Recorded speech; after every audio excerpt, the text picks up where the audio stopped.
Et si je te disais que l'art pouvait t'aider à te sentir pleinement toi, libre, vivante et alignée?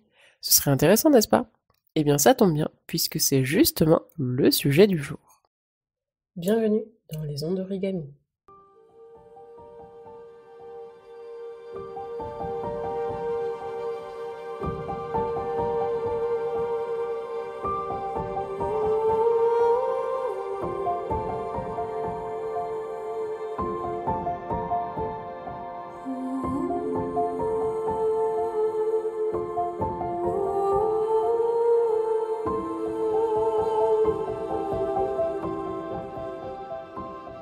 Les ondes d'origami, c'est le podcast qui tisse les liens entre maternité, féminité et énergie et t'aide à révéler la femme puissante, inspirante et lumineuse que tu es vraiment.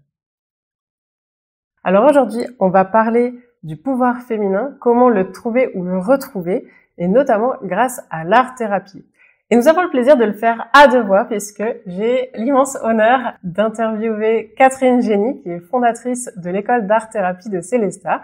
Et j'ai d'abord envie de vous demander de vous présenter et de faire un petit peu état de votre première expérience avec cette thématique-là. Qu'est-ce qui vous a amené à créer cette école? Alors Anna, c'est une longue histoire. C'est une longue histoire de besoin de réparation en réalité. Et je crois que tous les êtres humains font des choses pour tenter de se réparer. Sauf qu'au début, ils ne savent pas que ça se passe à l'intérieur. Donc, ils font des choses à l'extérieur. Et moi, j'ai commencé comme ça. Moi, je suis une enfant qui est née 9 ans après la guerre, la dernière guerre, 9 mois après le mariage de mes parents, et dans une époque où on était en train de reconstruire le pays. Et donc, je suis née dans l'énergie d'un pays qui se reconstruit. Et ça, c'est important pour chacun. Chacun est né dans une époque. Chacun est né dans une société, chacun est né dans une culture et chacun va commencer tout au début déjà à être imprégné par cela. Et moi, j'ai été imprégnée vraiment par ce besoin de reconstruire après une occupation et après une destruction d'un pays. Avec des parents qui avaient grandi pendant cette période-là et qui avaient eux aussi besoin de se reconstruire. Donc ça, c'est le premier mouvement qui est un mouvement inconscient avec lequel je ne savais pas être, mais que j'ai évidemment, dans mon introspection plus tard, réalisé. Et puis, la deuxième chose, c'est que j'ai grandi dans un lieu un petit peu particulier, puisque j'ai fait quasiment depuis mes 2 ans et demi à 17 ans dans un hôpital psychiatrique, parce que mon père, il était responsable des services techniques, et à ce titre, il avait un logement de service. Donc, j'ai grandi entouré de gens dont on disait à l'époque qu'ils étaient fous. Et ça a amené beaucoup de souffrance, évidemment, chez l'enfant que j'ai été, puisque j'étais entourée de souffrance. Et en même temps, plus tard, j'ai réalisé à quel point ça avait été une richesse absolument fantastique d'avoir été entourée par des gens qui avaient cette fantaisie d'être sur une autre planète, en quelque sorte, avec leur folie. J'avais aussi, dès l'âge de 14 ans, réalisé que ma mère avait un sérieux problème. Et j'ai finalement grandi dans la violence de mes parents, puisque c'était une époque aussi où on éduquait les enfants à coups de cuir en bois et de ceinturons. Alors je suis la fille aînée d'une fratrie de 4, heureusement que j'ai eu des frères et sœurs.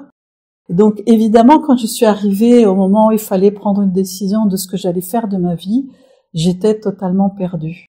Et il a fallu un temps infini avant que je puisse découvrir finalement quelque chose qui pouvait me rendre vivante. Donc, j'ai longtemps vécu à la marge. En réalité, j'ai vécu à la marge d'une société organisée avec des gens qui travaillaient en entreprise, etc. Moi, j'étais incapable de travailler comme ça. Et ça a été une souffrance parce que je pouvais évidemment me sentir vue comme une pauvre chose qui n'arrivait pas à s'insérer normalement dans la société. Et en même temps, je me sentais vue avec une certaine admiration de me positionner autrement. Donc, il a fallu beaucoup de temps dans mon parcours de vie et beaucoup d'étapes, à commencer par avoir envie de m'occuper d'autres enfants. Donc, j'en ai fait déjà pour commencer. Et puis j'ai surtout accompagné beaucoup d'enfants au début dans le domaine du loisir, de l'animation, du conte, de la littérature de jeunesse, tout ce qui pouvait finalement réparer quelque chose de mon enfance qui n'avait pas été sereine, c'était finalement de le proposer à d'autres enfants, sans tout à fait à ce moment-là encore me rendre compte que c'était cette tentative de réparation que j'étais en train de faire. Mais en tout cas, ça a été bénéfique pour moi. Et puis, petit à petit, j'ai développé une activité de comédienne et de conteuse, mais toujours, j'avais cette question en moi qui est d'étape en étape, comment est-ce que je peux continuer à évoluer et à développer ma conscience. Ça, c'est quelque chose qui m'a toujours poussée et qui m'a soutenue dans ces chemins de traverse par rapport à une société hyper organisée. Et c'est comme ça que petit à petit, j'ai commencé à animer des formations sur le conte, l'art de dire, à rencontrer un public d'adultes qui allait pas très très bien, ce qui m'a donné envie d'abord de me former comme thérapeute, même si mon début de formation, j'avais pas encore le projet véritable d'être thérapeute. Et puis, comme je venais du monde du spectacle et que peu à peu je quittais le monde du spectacle pour m'installer, pour accueillir des personnes en séance individuelle, je commençais à souffrir encore une fois. Finalement, c'est toujours un peu la souffrance qui est un moteur, enfin la conscience d'une souffrance qui est un moteur possible d'évolution personnelle si on en fait le choix. Et c'est comme ça que, d'abord, les rencontres que j'ai eues avec certains de mes formateurs, qui étaient déjà inscrits dans le courant humaniste de la psychologie et de la philosophie, que petit à petit, j'ai eu envie de créer l'école pour pouvoir relier à l'intérieur de moi, en tout premier lieu, puisque j'avais compris à ce moment-là qu'il fallait que je fasse des choses pour me réparer moi et pas seulement pour les autres. Et petit à petit, de me relier à ma créativité et dans l'accompagnement. Et c'est comme ça que j'ai eu envie de créer l'école. C'est vraiment enrichissant, votre histoire, parce que moi, je m'y retrouve aussi un petit peu. Moi, je suis née dans un pays qui n'était pas en construction ou en reconstruction, mais qui était en déconstruction. Et ça a vraiment marqué aussi mon histoire, parce que finalement, j'étais dans une perte de repères. Enfin, mon environnement, c'était la perte de repères. Ouais. Et en moi, ça a laissé un petit peu cette instabilité. Alors moi, je le lis avec mon chakra racine, qui est notre ancrage, notre confiance tout simplement en la vie. Et ça a vraiment marqué ma vie et tous les pas que j'ai faits pour être toujours dans un cadre super rigide. C'est pour ça que voilà, ça m'a amené à faire des études de droit que je ne voulais pas faire. Et finalement, je suis arrivée là où j'ai laissé plutôt libre cours à ma créativité avec cette activité que j'ai aujourd'hui. Donc j'ai abandonné mon métier de juriste pour me consacrer à ce qui me fait vraiment vibrer, c'est accompagner les femmes dans leur métamorphose, leur redonner l'essence de leur être, de leur faire renouer avec cette féminité, leur intuition intérieure et leur confiance qu'elles ont parfois oubliée ou sur laquelle elles ont mis un filtre. Donc ce qu'on peut vraiment dire, c'est à quel point notre histoire d'origine est essentielle, quand bien même elle aurait été douloureuse ou compliquée, parce que c'est finalement cette histoire-là qui peut, si on le choisit, nous faire découvrir pourquoi nous nous sommes incarnés. Et donc ça, c'est essentiel à comprendre, parce qu'aujourd'hui, on se retrouve avec beaucoup de souffrance dans notre société aussi actuelle, et pas beaucoup mieux lotis, les gens qui naissent aujourd'hui. Mais il y a vraiment une foi à avoir et à prendre conscience qu'on n'est pas né par hasard quelque part et qu'on a fait ce choix-là et qu'on a le pouvoir de s'en emparer de notre histoire pour en faire quelque chose de formidable. Ouais, tout à fait. C'est vraiment l'énergie et la souffrance qu'on transforme, parce que la souffrance, c'est aussi finalement une forme d'énergie et c'est ce qu'on transforme qu'on transmute quelque part, on transforme en quelque chose de positif et en moteur dans notre vie. Souvent, je dis à mes stagiaires que si le monde avait été parfait, qu'on était resté dans un paradis terrestre, on serait resté totalement immobile et niais et idiot. Donc il y a un vrai sens aussi à cette question de la souffrance. Ça veut pas dire qu'il faut se faire souffrir, on est d'accord. Oui, je l'entends bien. Et comment définissez-vous l'art-thérapie humaniste ? Alors, disons que la forme d'art-thérapie qui est enseignée à l'école s'appuie sur un courant philosophique qu'on appelle le courant humaniste, et sur le plan psychologique qui a été fondé dans le début du XXe siècle par des psychologues et des médecins, dont Carl Rogers notamment, ou Carl Gustav Jung, un certain nombre de personnes comme Maslow, c'est-à-dire des personnes qui ont voulu initier autre chose que ce qui se faisait à l'époque, puisqu'il y avait une époque vraiment où la psychologie, on voulait en faire une science dure pour se faire reconnaître dans ce monde qui, depuis la fin du XVIIIe siècle, s'était industrialisé, mécanisé, organisé en usine. Il suffit de se rappeler le film Les temps modernes de Charlie Chaplin pour se souvenir qu'on était dans une période où on commençait à transformer les individus déjà comme des robots à produire, et on voulait absolument que la psychologie soit reconnue comme une science dure, puisque c'était aussi l'époque qui voulait cela. Et donc au début du XXe siècle, peu à peu, il y a eu des individus qui ont divergé dans cette vision anthropologique de l'être, qui était vraiment action-réaction, comme si il y avait un système mécanique qui faisait agir tout le monde de la même façon, et qui ont porté un autre regard sur l'être humain, qui l'ont reconnu comme beaucoup plus complexe que ce qu'on voulait bien dire à l'époque, et qui ont amené, comment est-ce que je pourrais dire ça, une vision plus globale, c'est-à-dire le fait que l'être humain n'est pas seulement un corps, ou n'est pas seulement une machine pour répondre aux exigences de la production ou de la productivité, mais aussi un cœur, aussi une âme, aussi un esprit, aussi une histoire, aussi surtout, vous savez, comme ce qu'on appelle l'entéléchie, c'est-à-dire comme quelque chose dont ils sont porteurs, comme la graine du chêne contient déjà tout le chêne, et qu'ils n'ont besoin que de épanouir ce qui est à l'intérieur d'eux pour pouvoir s'accomplir. Donc cette vision holistique qui prend l'être dans son entièreté ou dans sa globalité est une des premières étapes de changement vraiment de regard sur l'être humain. Et puis évidemment, le courant humaniste a peu à peu aussi intégré la dimension spirituelle de l'être humain et la connaissance qu'il y avait quelque chose de plus grand que notre ego, tout simplement. Et tout ça, évidemment, était intuitif à l'époque, chez Carl Gustav Jung ou chez Rogers à la fin de sa vie. Et aujourd'hui, c'est complètement confirmé aussi par toutes les recherches qui sont faites autour de ce thème-là, autour des NDE. Il y a eu aussi tout le travail autour de l'hypnose aussi qui nous a fait comprendre qu'on avait une grande dimension qui était reliée à l'univers, qu'on appelle l'inconscient.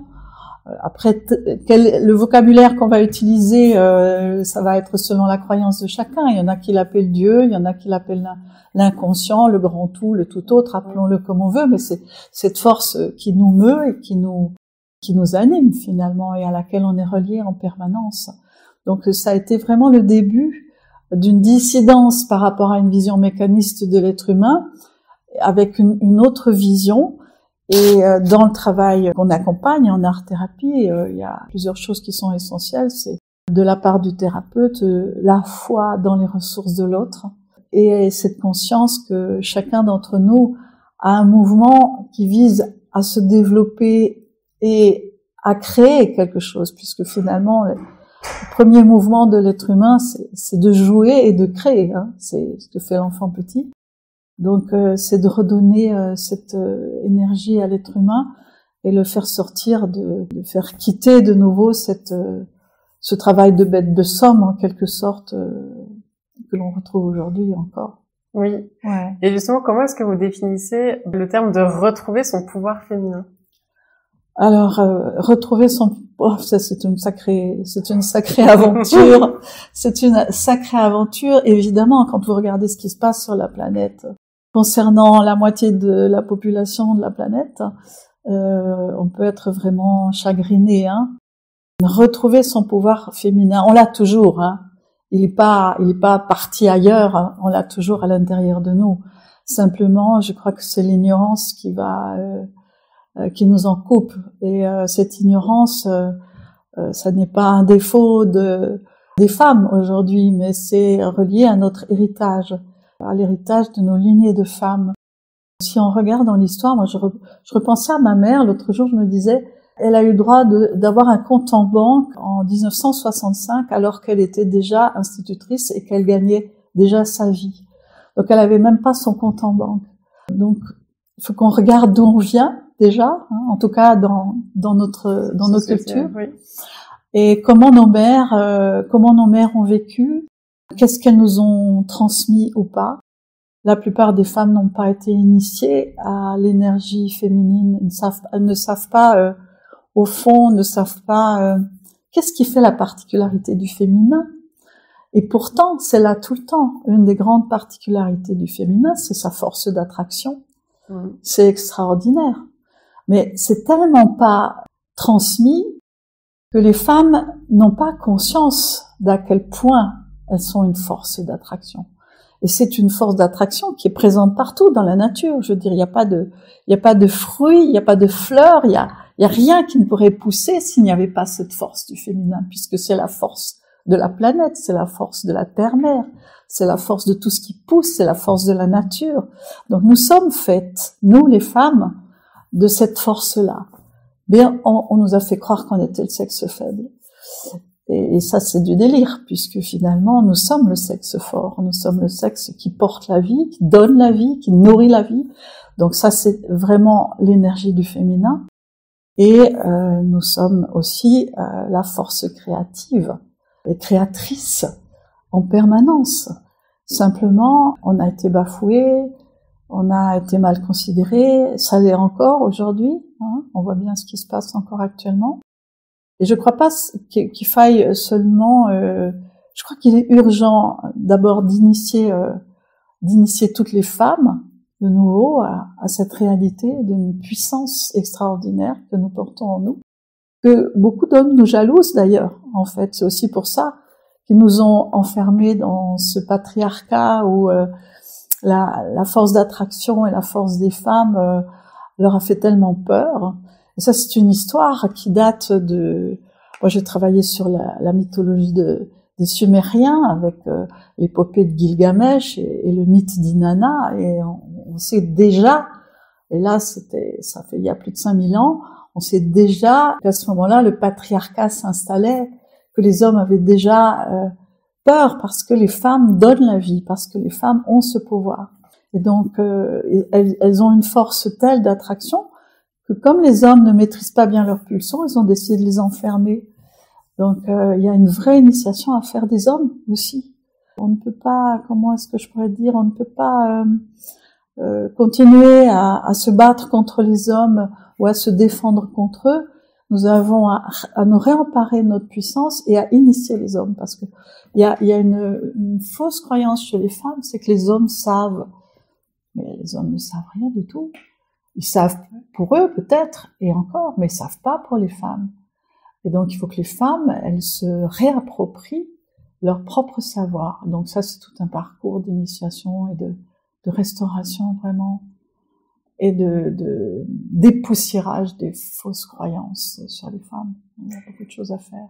Et je trouve que c'est vraiment exacerbé avec la façon dont on met au monde aujourd'hui dans notre société occidentale, parce que c'est vrai que c'est hyper médicalisé et c'est le médecin qui est généralement un homme qui est le sachant. Ouais. C'est lui qui sait comment est-ce que nous on doit accoucher. Donc c'est juste à l'envers de ce qu'on fait depuis des millénaires.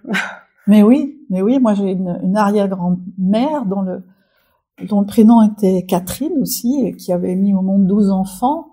Et qui était considérée comme la sage-femme du village, puisqu'elle avait mis au monde 12 enfants vivants. Donc oui, c'est l'appropriation par les hommes de l'acte médical et de l'acte de la naissance, qui est déjà une grande blessure.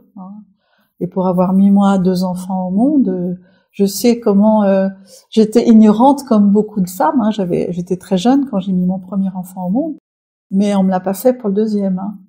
Et je me rappellerai toujours que je m'étais débattue. J'avais engueulé d'ailleurs le gynécologue parce qu'il me faisait mal. J'avais vraiment engueulé parce que il me disait oh oh oh. Je lui dis non mais vous avez accouché, vous savez ce que c'est. Je l'ai plus jamais revu, hein, parce que je supportais pas qu'on m'engueule. Donc il faut pas que les femmes se laissent faire déjà au moment de l'accouchement. Je sais que c'est pas facile quand on met au monde son premier enfant, c'est pas très bien. Mais il faut pas se laisser faire, vraiment, et affirmer ce qu'on ressent et affirmer ce dont on a besoin. Ça, c'est vraiment essentiel. Et je sais que j'avais tellement cassé les pieds à la sage-femme elle s'était engagée à ne pas m'enlever mon bébé, à le baigner à côté de moi, à me le mettre au sein. C'était à l'époque, c'était pas encore tout à fait gagné à ce sujet.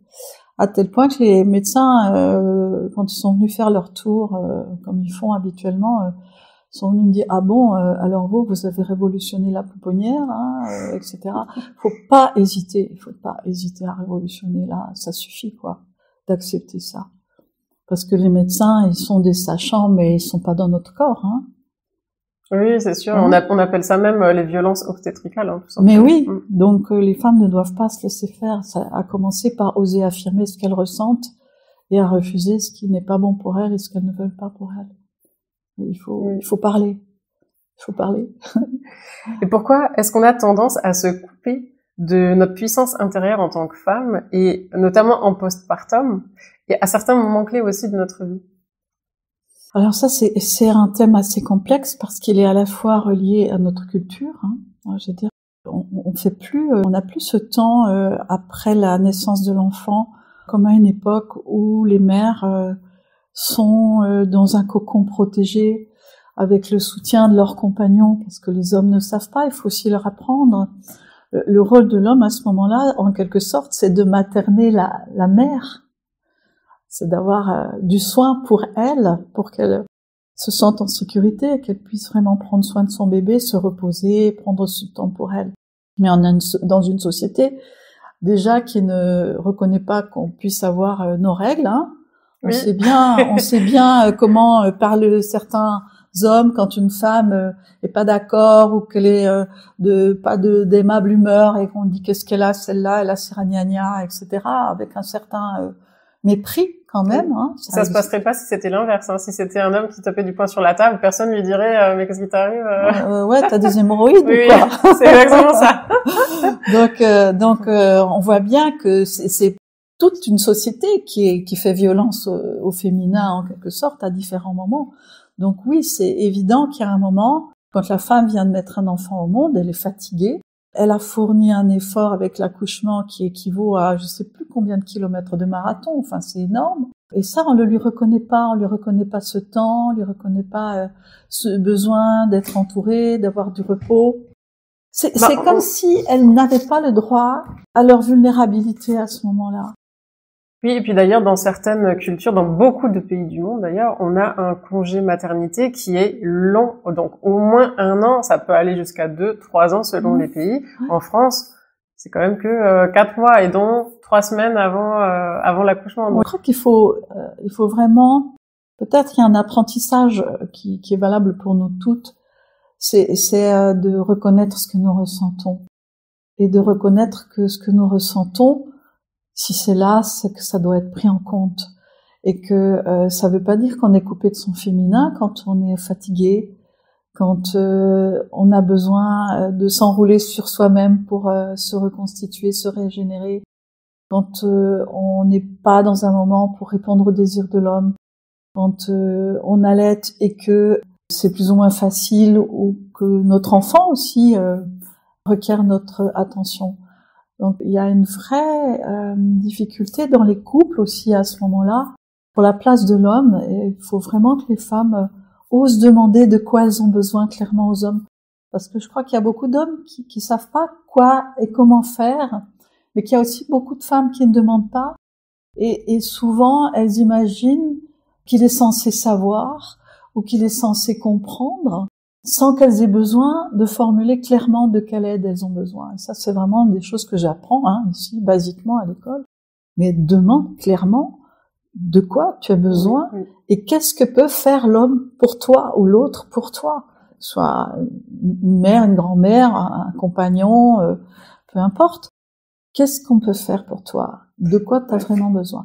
Donc c'est vraiment l'écoute de soi, l'écoute de son besoin et le verbaliser et oser demander de l'aide. Ça, c'est une des premières étapes qui permet aussi à l'homme de reconnaître quelque chose de la femme qu'il ignore. Donc c'est pas forcément perdre sa puissance à ce moment-là. C'est simplement être dans un moment différent qui nécessite du soin, de l'attention, de l'écoute, du temps et d'être reconnu là-dedans. Il y a deux choses sur lesquelles je voulais rebondir justement par rapport à ce que vous disiez. Formuler son besoin correctement, c'est la base de la communication non violente. Mais oui. Donc déjà, partant de là. Et la deuxième chose, c'est que souvent les femmes ne s'autorisent pas à demander parce que elles ont peur de projeter l'image de quelqu'un qui a besoin d'aide. Alors paradoxalement, on a besoin de cette aide-là, mais on ne s'autorise pas à le demander de peur de paraître faible.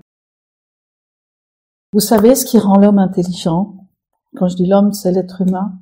C'est précisément que c'est l'être le plus faible sur la planète. Il n'a plus de griffes, il n'a plus de poils, il n'a plus de carapace. Tout ça, ça s'est ramené à l'intérieur. Et il expose la partie la plus vulnérable au monde, contrairement aux mammifères qui marchent parallèlement au sol, d'accord? Donc, reconnaître sa vulnérabilité, c'est fondamental. Oui, tout à fait. Comment l'acte de création artistique peut aider à renouer avec cette force intérieure? Alors, une des particularités des femmes, c'est pas seulement l'attraction, c'est la créativité. Sur toute la planète, tout ce qui est dans la polarité féminine peut créer, à condition que cette polarité soit informée par l'énergie du masculin. On est d'accord. Donc, c'est pouvoir faire alliance déjà avec le masculin et non pas le vivre comme un ennemi ou comme un opposé. Alors, ça peut se vivre comme ça, je peux le concevoir, mais vous parliez de communication non violente tout à l'heure, ça serait un vrai apprentissage pour les hommes et les femmes au sein des couples pour pouvoir créer ensemble, puisqu'on a besoin des deux, hein. Sinon il n'y a rien qui pousse sur la planète. Donc, ce que, en tout cas, nous proposons à l'école, c'est de renouer vraiment avec cette polarité du féminin que portent aussi les hommes, hein, d'ailleurs, puisqu'on est fait des deux polarités chacun, avec notre pouvoir créateur sur tous les plans. Au départ, quand on est enfant, on est créature de nos parents. Et finalement, le passage à l'âge adulte nous fait pas toujours sortir de cet état de créature parce qu'on obéit sans le savoir encore, je dirais, aux croyances, aux injonctions, à la culture familiale, et souvent on continue de vivre comme si on était toujours avec papa et maman alors qu'on est avec notre compagnon. Vous voyez ce que je veux dire? Et donc on a comme des fantômes de notre histoire dans nos relations avec les autres. Donc la première étape, c'est de pouvoir aller revisiter et re-questionner notre héritage, même immédiat, ce qu'on nous a fait croire, ce que notre mère a dit sur les hommes, ce que notre mère a dit sur les femmes, les jugements qui ont été portés sur nous. Si ça, on le re-questionne pas, on reste obéissant à ça sans en avoir conscience, et même plus que ça, on croit que c'est notre propre identité. Et donc il y a un processus dans le travail thérapeutique qui est essentiel, c'est de pouvoir se désidentifier de tout ce qu'on nous a fait croire en tant que femme pour pouvoir se retrouver vraiment dans notre être profond. Et à ce moment-là, on est de nouveau relié à notre créativité. Et elle va se jouer sur tous les plans. Elle va pas se jouer seulement sur le fait de mettre des enfants au monde ou de créer artistiquement. Elle va nous permettre de créer la vie que nous avons envie d'avoir. Donc ça veut dire de nouveau rétablir un peu les choses dans l'ordre, c'est-à-dire être capable de nouveau de retrouver quelles sont les lois de l'univers, les lois du vivant, plutôt que ce qu'on nous a inculqué, je dirais aussi à l'école, encore aujourd'hui, ce qu'on nous inculque à l'école, ce qu'on nous raconte, ce que raconte une société. Donc il y a une vraie remise en question, un vrai regard à porter d'abord sur ce qui nous a construit aussi et qui nous a permis au minimum d'être agissant dans notre société basiquement, hein, d'avoir un toit, de nous nourrir, de ce qu'on appelle la survie finalement, hein, et qui n'est pas vraiment la vie, qui est juste la survie. Et c'est le re-questionnement de ce qu'on nous a inculqué. Donc c'est de commencer à se rendre compte que on doit se retourner vers soi-même et pas vouloir être la bonne personne pour le monde extérieur. Ouais, c'est parce que c'est ce qui nous fait perdre notre puissance, c'est quand on veut plaire, quand on veut se faire aimer, quand on veut correspondre à ce qui est attendu de nous, quand on va rentrer dans le désir de l'autre pour se faire aimer, etc. Quand on a peur de ne pas être aimé, en fait, ce sont nos peurs d'abandon, de rejet, de ne pas être aimé, qui sont autant de blessures qu'on a vraisemblablement chacune au fond de nous.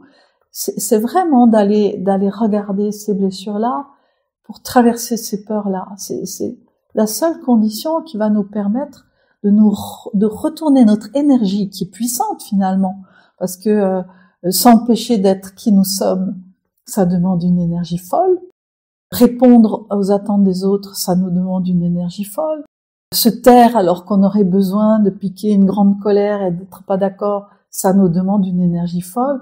C'est de pouvoir réutiliser cette énergie à notre propre profit. Donc c'est vraiment un retournement, c'est comprendre qu'il va falloir qu'on commence par se retourner vers soi-même et vers sa propre intériorité. Parce que la particularité du féminin, c'est l'intériorité. C'est pour ça que dans le monde, on voile les femmes par erreur. Parce que c'est le féminin qui est voilé. Pourquoi il est voilé? Parce qu'il est à l'intérieur de nous. Parce qu'il est dans l'ombre, parce qu'il est au niveau de l'inconscient.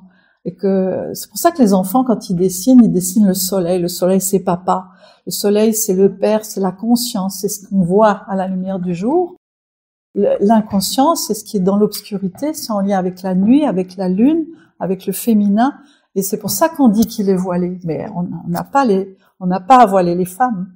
Moi, mes filles, elles sont omnubilées par la lune. Elles adorent regarder la lune. Elles sont fascinées, je dirais même. Elles sont vraiment fascinées et c'est drôle parce qu'elles se rendent pas compte encore du lien entre la lune, leur pouvoir féminin, leur essence. Elles se rendent pas compte parce qu'elles ont 5 ans et 3 ans, donc c'est clair. Elles sont juste branchées direct. Exactement. Et elles sont fascinées. Elles adorent regarder la lune. Et après, quand on arrive à l'école primaire, on apprend à penser comme un mec. Pour moi, ça a été une grande souffrance en tant qu'enfant. J'étais incapable de...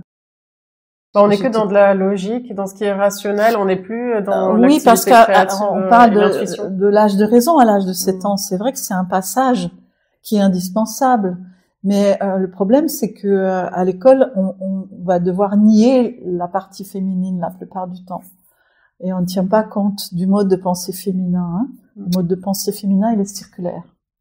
Le mode de pensée masculin, il est logique et linéaire. Mais ça veut dire que de l'autre côté, on bride aussi les hommes dans leur capacité à utiliser l'énergie féminine qu'ils ont aussi. Mais évidemment, quand je dis masculin-féminin, je parle pas des hommes et des femmes, je parle vraiment des polarités. Oui. Ouais, absolument. Oui, ce sont des énergies qui vont s'alterner un peu comme le yin et le yang. Il y en a elles ont besoin de faire alliance. Elles ont besoin de faire alliance, évidemment. Donc le féminin, il a une façon de penser circulaire, comme la planète, comme tout sur la Terre. Est-ce que vous avez des exemples de transformations vraiment inspirantes que vous avez pu voir lors de vos formations et de vos thérapies ici à l'école? Alors, je peux regarder ça sur, pas seulement à l'école, mais sur toute la période où j'ai accompagné des personnes individuellement. Oui, il y a des personnes, on va dire, au début, d'abord les femmes deviennent plus belles. Souvent, au bout de 6 mois, 1 an d'accompagnement, de soutien dans le travail thérapeutique, art thérapeutique ou même de formation à l'école, elles osent plus, elles changent de coiffure, elles changent de vêtements, il y a quelque chose qui s'épanouit. Ça ne veut pas dire qu'elles sont guéries de tout, mais il y a quelque chose d'un ressort plus confiant qui va leur donner l'envie d'être au monde un peu plus, d'oser être au monde un peu plus, d'oser être un peu plus consciente, oui, de leur pouvoir d'attraction, parce que ce qui tue les jeunes femmes aujourd'hui, c'est on les initie pas à ce pouvoir Donc elles se font maltraiter parce qu'elles se rendent pas compte de ce pouvoir qu'elles ont, elles savent pas le gérer. Donc ça, c'est une première étape. Après, il y a des choix qui se font dans la vie, dans les relations avec leurs enfants, avec leurs compagnons, avec leur famille, avec leurs parents. Une autre posture qui change, c'est-à-dire que l'enfant, l'infant, c'est celui qui n'a pas vraiment la parole. Il peut pas parler. Donc là, elle commence à parler, elle commence à se positionner, ne serait-ce que autrement en face de leur mère ou de leur père quand ils sont encore vivants, mais aussi en face de leurs compagnons, en face de leurs enfants, parce que évidemment, ça va commencer à faire bouger l'environnement de la personne, familial, amical, même professionnel, selon les lieux où elle travaille. Et puis, il y en a certaines qui ont fait des choix de réorientation professionnelle ou de séparation aussi, parce qu'elles se sont rendues compte d'une souffrance qu'elles continuaient de vivre en relation avec un compagnon qui ne bougeait pas et qui n'évoluait pas non plus, lui. Il y a des personnes aussi qui, évidemment, les personnes qui viennent en thérapie sont souvent, ou en formation, sont des personnes qui ont souvent sont porteuses de souffrance. Donc, il y a des personnes qui doivent, par exemple, vraiment prendre des décisions qui peuvent paraître douloureuses mais indispensables quand ils ont des parents, l'un ou l'autre parent toxique. Je pense à une de mes stagiaires dont la mère est vraiment véritablement toxique et qui a vraiment besoin de quitter la relation, d'accepter, en tout cas momentanément, de ne pas continuer d'être nourrie à ce poison. Et donc c'est difficile parce que le lien affectif du petit, il est encore toujours là finalement profondément, et qui a une peur de s'autonomiser. Je pense que les personnes qui ont j'ai des gens qui défilent comme ça dans ma tête et qui ont réussi à se positionner autrement professionnellement, à retrouver goût à leur métier alors qu'elles l'avaient perdu parce que elles osent l'habiter pleinement elles-mêmes et pas selon ce qu'on attend d'elles. Je pense à une des profs qui est arrivée en formation et qui n'aimait plus son travail, n'aimait plus son métier, et qui, au bout de 6 mois, 1 an de formation, a repris goût à l'enseignement et a osé proposer des choses à ses élèves qui sont des adolescents pas faciles, et a osé parler d'elles, oser partager, ne plus se positionner en tant que sachante, mais en tant qu'humain, comprenant d'autres humains à un autre moment de leur vie, évidemment. C'est pas, comment dire, je peux pas dire que c'est extravagant comme ça, tout à coup, quelque chose d'exceptionnel, parce que ça se fait de petite touche par petite touche par petite touche, parce que le changement, il doit s'intégrer. Et c'est un chemin, c'est pas une potion magique, c'est pas une baguette magique, même si parfois en tant que thérapeute, on aimerait bien l'avoir, cette baguette. C'est vraiment de soutenir ce parcours qui se fait progressivement, d'étape en étape, et qui est vraiment, moi j'appelle ça l'alchimie, parce qu'il y a une transmutation de l'énergie à l'intérieur. Et petit à petit, une fois travaillé dans la séance ou en formation, souvent les personnes reviennent en disant « Oh, c'est incroyable, il s'est passé ça et ça » ou « Oh, c'est incroyable, j'avais une personne qui ne parlait plus à sa mère depuis 3 ans, elle s'était fâchée. Donc elle a travaillé sur la relation à sa mère et elle revient à la séance suivante et me dit tu sais pas ce qui s'est passé ?» Je dis non. Elle me dit mais ma mère m'a rappelé, ça fait 3 ans qu'elle m'avait plus appelé. On a pu se parler de nouveau, etc. Donc c'est pas des choses qui sont visibles comme ça, mais qui sur le chemin de vie va tout à coup construire la paix du cœur. Voilà. Oui, c'est un changement dans l'énergie aussi qu'on envoie, qu'on projette, et du coup ça nous est renvoyé de la même manière. Voilà. Donc les autres restent qui y sont, mais ils vont pas répondre de la même façon parce qu'on va s'amener avec une autre énergie. Et cette énergie qu'on amène au départ, on n'en a pas conscience évidemment. Donc c'est tout le travail, quoi. Moi j'ai appelé art thérapie mon travail parce que la thérapie pour moi est un art aussi. Tout à fait. Ouais, tout à fait. Ouais, c'est un art de la relation.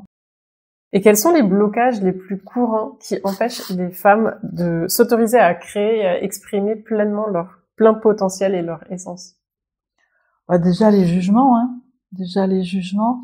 Alors, la question du jugement, elle est intéressante parce que, bien sûr, on grandit dans le regard de nos parents. Moi, j'avais un père, on peut traduire quand on est enfant ce qu'on voit dans les yeux de son père ou de sa mère, approbation, désapprobation, critique, jugement. On en tire soi-même des conclusions en tant qu'enfant, même s'ils sont pas formulés, même s'ils sont implicites. Donc c'est de commencer par examiner quel jugement on croit que les autres portent sur nous, mais qu'en réalité on porte sur nous-mêmes. Ça c'est la première étape. Parce que la première chose que disent les femmes, c'est « j'ai peur du jugement des autres ». Donc c'est déjà d'identifier, de verbaliser les jugements. De quel jugement s'agit-il? Voilà, de mettre des mots là-dessus.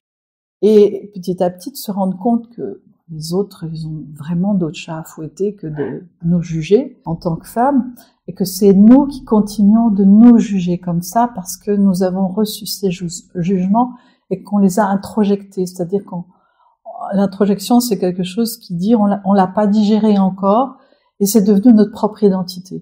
Donc ça, c'est vraiment une étape essentielle. Ouais, de sortir de cette grille de lecture, ce filtre qu'on a mis et dans lequel on doit rentrer, quoi. Comme si on devait rentrer dans des cases. C'est pas nous qui l'avons mis. C'est pas nous qui l'avons mis. C'est le regard dans lequel on s'est construit, c'est les paroles avec lesquelles on s'est construit et qu'on a introjecté. Ouais. Introjecté, c'est un processus, je veux dire, la psyché, elle est un petit peu comme le processus de la digestion. C'est-à-dire, si vous avalez quelque chose d'indigeste, ça reste sur l'estomac. Hein. Si on a reçu un jugement négatif ou dénigrant, ça reste sur l'estomac de la psyché, je dirais ça comme ça. Et ça va nous laisser à l'âge où on l'a reçu. Donc si c'est en plus quotidien, c'est un trauma, en fait. C'est un trauma. Et ça, c'est la première étape, vraiment. C'est une des choses la plus violente qui soit, le dénigrement du féminin, le jugement négatif qu'on a pu avoir sur notre corps, sur notre comportement. Je veux dire, moi, j'ai connu un père qui me traitait de pute parce que je me mettais du ricil à 15 ans pour aller au lycée. Et je retrouve ça encore aujourd'hui sur des femmes beaucoup plus jeunes. Ça laisse une empreinte et ça s'appelle un trauma. Voilà. Donc ça, c'est vraiment un des premiers gros blocages que confrontent les femmes. Et une fois les jugements levés, après, il y a beaucoup plus de liberté, évidemment. Après, il y a les peurs. Hein, il y a ce que je disais tout à l'heure, les peurs d'être qui sont liées aux blessures avec lesquelles on est venu, notre âme est venue au monde. Hein, les différentes blessures de rejet, d'abandon, de trahison, etc. On en est porteur et on va les revivre une fois, 2 fois, 10 fois avant de pouvoir en prendre soin. Donc ça, c'est je dirais les 2 choses essentielles, quoi. Les blessures initiales dont nous sommes porteurs ou porteuses en venant au monde. Je dis porteurs aussi parce que c'est valable pour les hommes. Et le jugement, c'est de toute façon valable pour les hommes comme pour les femmes, ces 2 questions-là. Et justement, comment dépasser cette peur du jugement dans le processus créatif? Comme je viens de vous l'expliquer, il va falloir y faire face. Faut le regarder droit dans les yeux et oui, moi je dis souvent à mes stagiaires qu'on peut pas sortir d'une pièce si on n'y est pas rentré d'abord. D'accord? Donc c'est y faire face. Donc en art-thérapie, on peut y faire face en le jetant sur papier, avec les couleurs, avec toute la rage que l'on peut ressentir. C'est le mettre à l'extérieur, c'est l'identifier, le mettre à l'extérieur. Mais ça, on peut le faire que si on accepte d'y faire face. Donc c'est douloureux. C'est douloureux. C'est pour ça que tout le monde ne fait pas ce travail. C'est pas si simple. Donc il faut du temps et il faut y aller à petits pas. Et notre énergie varie en fonction de nos cycles, donc les menstruations, la maternité, mais aussi la ménopause par la suite. Comment l'art-thérapie peut nous aider à mieux comprendre et à honorer ces fluctuations? Alors je dirais la thérapie tout court, que ce soit l'art-thérapie ou la thérapie. J'ai envie de dire que c'est un peu toujours la même réponse que je pourrais faire, c'est de dire qu'il faut commencer par reconnaître que c'est notre réalité. Je vais vous donner un exemple un peu stupide, mais qui illustre vraiment ce que j'ai envie de dire. C'est que je vivais il y a quelques années en arrière dans la montagne et je me suis levée un matin, il avait neigé.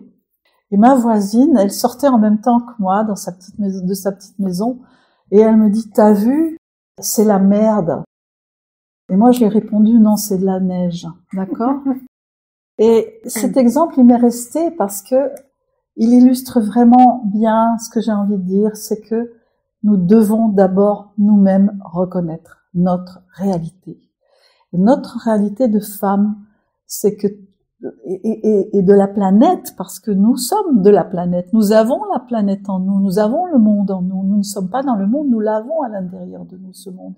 C'est de reconnaître ce qui est là, et pas de vouloir autre chose que ce qui est là.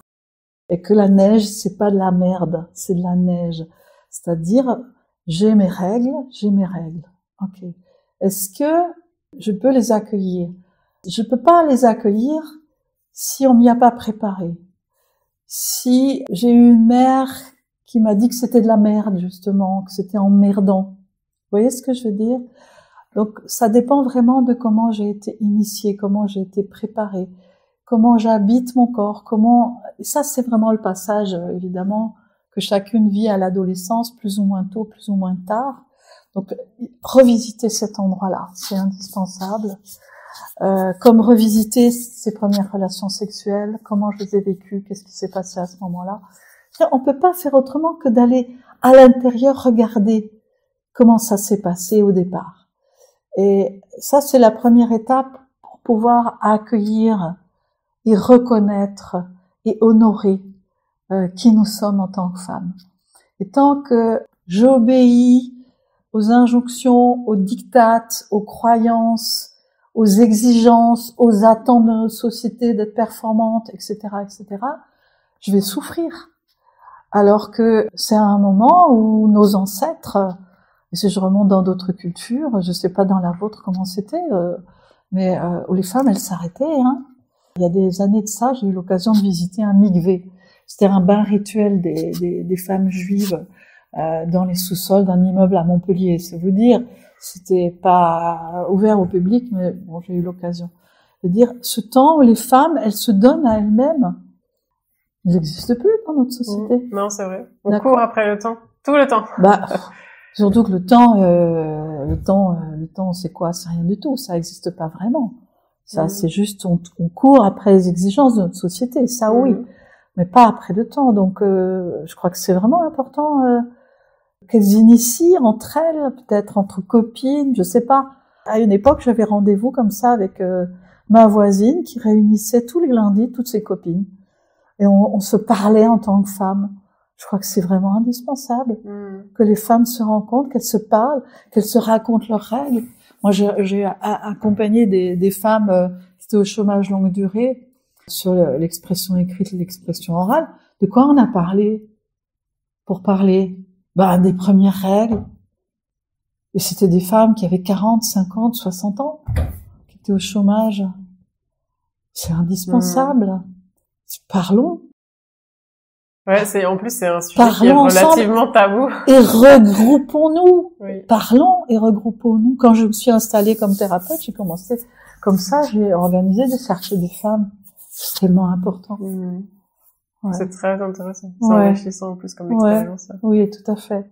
Donc, c'était quoi la question des règles, hein, c'est ça? Oui, la question comment est-ce qu'on peut au mieux honorer et comprendre les fluctuations que l'on a et grâce à l'art thérapie. Oui, à les humeurs, etc. Hein, bien sûr, mais je crois que il est indispensable de les accueillir comme elles sont. Et ce qui rend la chose difficile, c'est quand on est en conflit finalement avec ce qu'on croit devoir faire ou à quoi on croit devoir répondre pour correspondre aux attentes de notre société, aux attentes des hommes. Je veux dire, il y a vraiment à revérifier tout ça. Pourquoi je fais les choses? Pourquoi je dis les choses? Pourquoi je les fais? Est-ce que c'est pour être convenable, pour être intégré, pour être aimé? C'est toujours la même question finalement. Et si une femme nous écoute aujourd'hui et sent qu'elle est déconnectée, qu'elle s'est coupée de sa puissance féminine, quel serait votre premier conseil à lui donner? Déjà, la première chose, si elle s'en est coupée, c'est qu'elle est toujours là. Sa puissance. Elle est toujours là. Je peux pas donner un conseil comme ça et hop, ça va se faire. C'est difficile. C'est un chemin. C'est un chemin qui peut aller vite ou lentement selon l'histoire de la personne. Première étape, qu'elle aille regarder chez ses ancêtres femmes. Donc c'est la question du transgénérationnel là qui est posée aussi. C'est de quoi tu hérites? De ta mère, ta grand-mère, ton arrière-grand-mère, au moins jusqu'à l'arrière-grand-mère. La deuxième chose, c'est... Moi, j'ai connu ça, hein, je savais pas ce que j'allais faire de ma vie pendant longtemps. J'étais coupée de mon désir, j'étais coupée de mes envies, hein, au début, là, dans ce que je vous racontais au début de notre échange. C'est vraiment de regarder où elle est cette coupure et qu'est-ce qui a généré la coupure. On peut pas faire l'économie de ça, hein. On peut pas faire l'économie de se retourner vers son histoire. Ouais. Est-ce que vous avez un ouvrage que vous souhaitez recommander? Alors, j'ai toujours un petit peu du mal avec la question du livre. J'aurais envie de dire que c'est pas avec le livre que les choses se résolvent ou avec la lecture. Ça peut être très très intéressant, mais c'est pas ça qui va opérer la transformation. Ça peut nous donner envie, ça peut nous éveiller. Non, je dirais plutôt qu'il vaudrait mieux aller voir un art thérapeute. Et justement, où est-ce qu'on peut vous retrouver? Alors, on peut me retrouver déjà à l'école à Célestat, ça c'est sûr. On peut me retrouver sur le site de l'école. D'ailleurs, sur le site de l'école, on peut trouver des adresses de praticiens de la région ici qui ont été formés à l'école. Voilà, que je recommande. Hein. Ce sont les gens qui ont fait tout le parcours et qui accompagnent maintenant. L'adresse du site, c'est école-art-thérapie.fr, tout simplement. Mais si vous tapez Célestat, école d'art-thérapie ou Catherine Génie, école d'art-thérapie, vous allez trouver le site. Vous allez voir, il est passionnant. Il y a des articles qui sont intéressants, qui sont pas forcément que centrés sur le féminin, bien sûr, mais qui sont accessibles directement. Il y a les programmes de la formation et puis il y a aussi les programmes des ateliers tout public. Il y a notamment pour les personnes qui sont intéressées à l'automne une réunion d'information avec un atelier et puis un stage préparatoire à l'entrée en formation pour les femmes qui auraient envie de découvrir un petit peu plus. Voilà. T'as donc toutes les coordonnées de Catherine Génie et de l'école d'art-thérapie humaniste de Célestat seront dans la description de cette vidéo. Moi, j'ai envie vraiment de vous remercier profondément pour la qualité de notre échange et j'espère qu'il vous a nourri autant qu'il m'a nourri moi. Je vous remercie aussi de m'avoir donné l'occasion de partager. Merci beaucoup et puis je vous dis à la prochaine dans un nouvel épisode.